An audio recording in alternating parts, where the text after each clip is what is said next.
आज रक्षाबंधनचा दिवस. कवितेला खूप उदास वाटत होतं, कारण तिला सक्का भाऊ नव्हता. ती आज सकाळपासूनच खूप बेचैन होती. तिच्या डोळ्यात पाणी होतं. तिच्या धाकट्या जावेचा हा पहिलाच सण होता. ती लग्न करून आत्ताच या घरात आली होती. तिची धाकटी जाऊ रोहिणी म्हणाली, ताई, तुम्ही खूप उदास वाटताय. तुमच्याकडे बघून मला पण खूप उदास वाटत आहे. तुम्ही पण तुमच्या माहेरी जाऊन या. रोहिणीचं बोलणं तिच्या सासूनं ऐकलं आणि म्हणाली, रोहिणी, तू रक्षाबंधनला तुझ्या माहेरी जाऊन ये. कविताने आयुष्यात कधीही रक्षाबंधन साजरे केले नाही, त्यामुळे तिला काय माहीत हा सण किती आनंदात साजरा करतात ते. त्यामुळे तर ती घरात उदास फिरत आहे. हिला तर तिचा असा सक्का भाऊ नाही, त्यामुळे या सणाला ती माहेरी जाणार नाही. सासूचे बोलणं ऐकून कविताचे डोळे पाण्याने भरून आले. रोहिणीला पण खूप वाईट वाटलं. ती तिच्या सासूला म्हणाली, आई, तुम्ही असं का बोलत आहात? तिची सासू म्हणाली, अगं रोहिणी, मी चुकीचं काय थोडीच बोलत आहे. जे खरं आहे तेच तर बोलत आहे. आता बघ, हिला तर भाऊ नाही, त्यामुळे आयुष्यात हिने हा सण कधी साजराच केला नाही. हिला कुठला तरी एक चुलत भाऊ होता. हिच्या लग्नानंतर त्याने तिच्याशी सगळे संबंध तोडून टाकले आहेत. मग काय करेल बिचारी? बिचारी हा शब्द कविताच्या मनाला खूप टोचत होता. तिच्या डोळ्यातून पाणी यायला लागलं. ती पळत तिच्या खोलीत गेली आणि दार बंद करून रडायला लागली. तिचा नवरा पण कामावर गेला होता. अशा वेळेस तो कविताला धीर देत असायचा. रोहिणीला तिच्या जावेसाठी खूप वाईट वाटायचे आणि तिला एकटीला सोडून जाण्याची तिची अजिबात इच्छा नव्हती. पण तिच्या माहेरातून फोनवर फोन येत होते. एकदा तर मनात आलं की कविताला सोबत घेऊन माहेरी जावं, पण ती काहीतरी विचार करून गप्प बसली. तिने तिच्या थोरल्या दिरांना फोन केला. त्यांच्याशी तिचं काहीतरी बोलणं झालं आणि मग निश्चित होऊन पर्स घेऊन तिच्या माहेरी निघून गेली. त्यानंतर कविता जवळजवळ तासाभराने तिच्या खोलीतून बाहेर आली. तिने बघितलं तर रोहिणी तिच्या माहेरी गेली होती. पण तिला खूप वाईट वाटत होतं की रोहिणी तिला न भेटताच माहेरी निघून गेली होती. दुपार होत आली होती. मग ती किचनमध्ये गेली आणि जेवणाची तयारी करायला लागली. तेवढ्यात तिची सासू म्हणाली, सुनबाई, आज रक्षाबंधन आहे. सणाचा दिवस आहे, त्यामुळे गोडाचे जेवण तयार कर. कविताची तर अजिबात इच्छा नव्हती. ती विचार करायला लागली की घरात तर कोणच सण साजरा करणार नाही. ताई पण राखी बांधण्यासाठी घरी येणार नाहीत. धाकटी जाऊ पण तिच्या माहेरी गेली आहे आणि माझं तर प्रत्येक रक्षाबंधन रडण्यातच जातं. मग गोडाचं जेवण कोणासाठी बनवू? पण आता सासूबाईंनी सांगितलं आहे म्हटल्यावर, म्हणून तिने सासूला विचारलं, मग तुम्हीच सांगा आई, मी जेवणात काय काय बनवू? तिची सासू म्हणाली, पुरी भाजी आणि बासुंदी बनव आणि तळण आणि कोशिंबीर बनव. जास्त काही नाही खायचं आहे मला. पण हो, आज माझ्या आजी घरी येईल असं वाटत आहे, म्हणून एक जणाचं जेवण जरा जास्तच बनवून ठेव. असं होऊ नये की जेवताना जेवण कमी पडेल. सासूचं बोलणं ऐकून कविता म्हणाली, ठीक आहे आई, मी जेवण बनवते. असं म्हणत ती किचनमध्ये गेली आणि लवकरात लवकर जेवण बनवायला सुरुवात केली. सासूबाईंनी तसे अवघड असे कुठलेच पदार्थ सांगितले नव्हते, त्यामुळे तासाभरातच तिचं जेवण बनवून तयार झालं. जेवण बनवून ती किचनमधून बाहेर आली. तेवढ्यात हॉलमधून कुणाचा तरी आवाज ऐकू आला. तिची सासू कुणाशी तरी बोलत होती.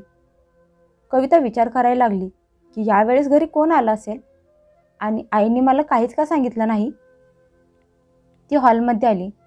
तेवढ्यात कुणीतरी पाठीमागून तिचे डोळे हाताने बंद केले आणि विचारलं, ओळख, मी कोण आहे? त्याचा आवाज ऐकून कविता एकदम दचकली.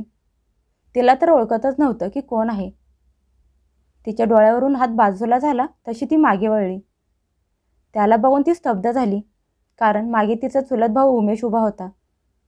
त्याला बघून ती एक पाऊल मागे गेली, कारण तिचा तिच्या डोळ्यांवर विश्वास बसत नव्हता की तिचा भाऊ तिच्या सासरी उभा होता. तिच्या डोळ्यातून पाण्याच्या धारा लागल्या. उमेश पुढे आला आणि त्याने कविताला मिठी मारली आणि म्हणाला, कशी आहेस कविता? तुला माझी आठवण येत नाही का?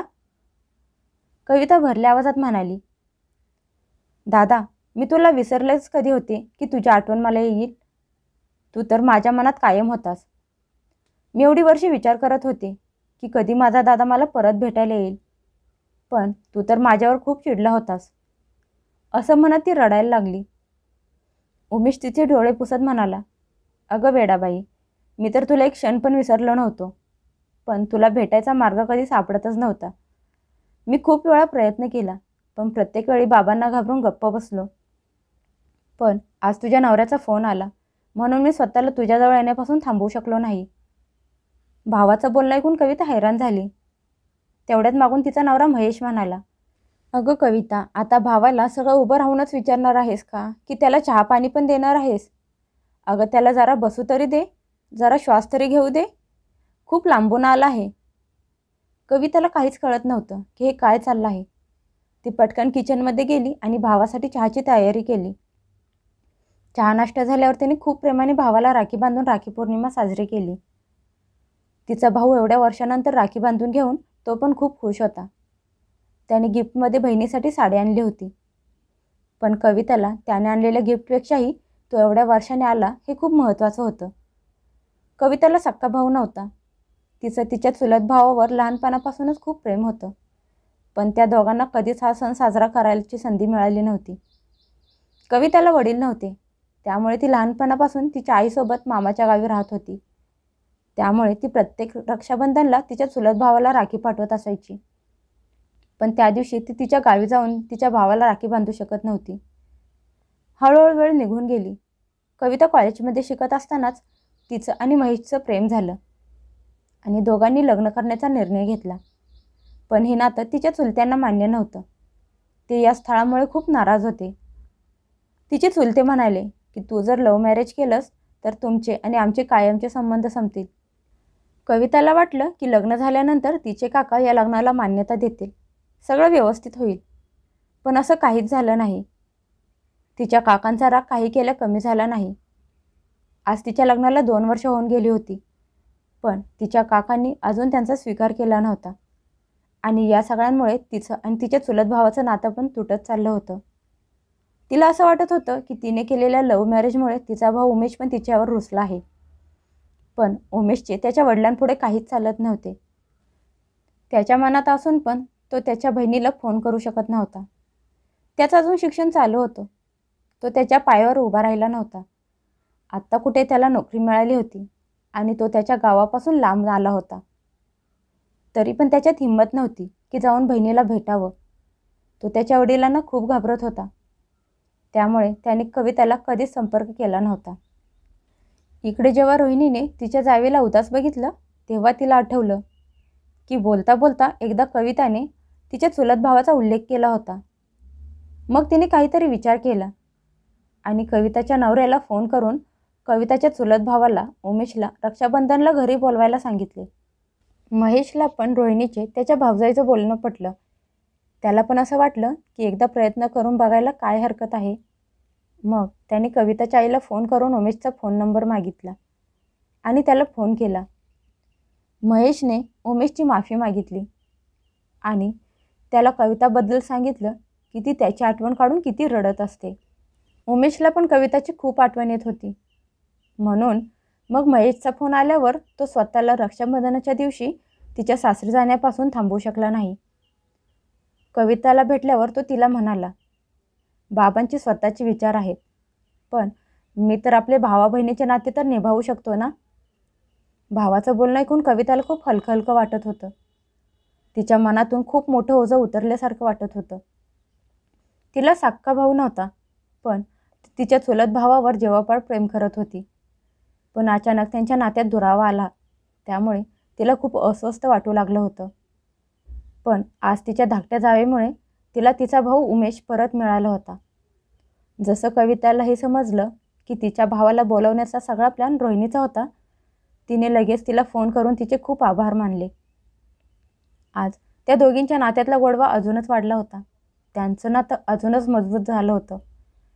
कारण आज एका धाकट्या जावेने थोरल्या जावेच्या आनंदाचा विचार केला होता.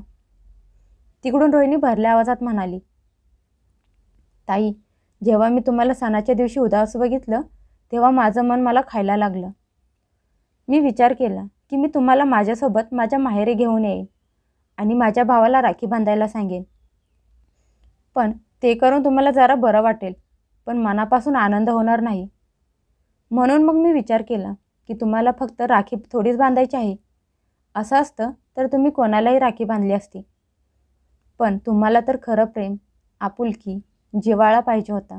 ती सुरक्षेची भावना हवी होती, जी फक्त तुम्हाला तुमच्या भावापासून मिळाली असती, ज्याला लहानपणापासून तुम्ही तुमचा भाऊ मानत होता. त्यामुळे मी एक छोटासा प्रयत्न केला आणि तो प्रयत्न यशस्वी झाला. मी आज तुमच्यासाठी खूप खुश आहे. कविता म्हणाली, खूप खूप धन्यवाद रोहिणी, जो तू माझ्या आनंदाचा विचार केलास. आजकाल कोण कोणाचा विचार करत नाही, पण तू केलास. तू खरंच खूप चांगली आहेस. तू माझ्या आनंदाचा विचार केलास. असं म्हणत कविता रडायला लागली. इकडे कविताची सासू पण खूप आनंदात दिसत होती. कविताने फोन ठेवल्यावर तिची सासू तिला म्हणाली, सुनबाई, जे काम एक सासू म्हणून मला करायला हवं होतं, ते आज माझ्या धाकट्या सोन्याने करून दाखवलं. मी अगोदर हा विचार केला असता की रक्षाबंधनाच्या दिवशी तू किती उदास असतेस आणि तुझ्याकडे बघून तुझ्या भावाला फोन करून घरी बोलावून घेतले असते, तर तुझा पण सण आनंदात साजरा झाला असता. कविता म्हणाली, जाऊ द्या नाही, जे नशिबात लिहिलेलं असतं ते त्या वेळेलाच पूर्ण होतं. नशिबाच्या पुढे आणि वेळेच्या आधी कोणी काहीच करू शकत नाही.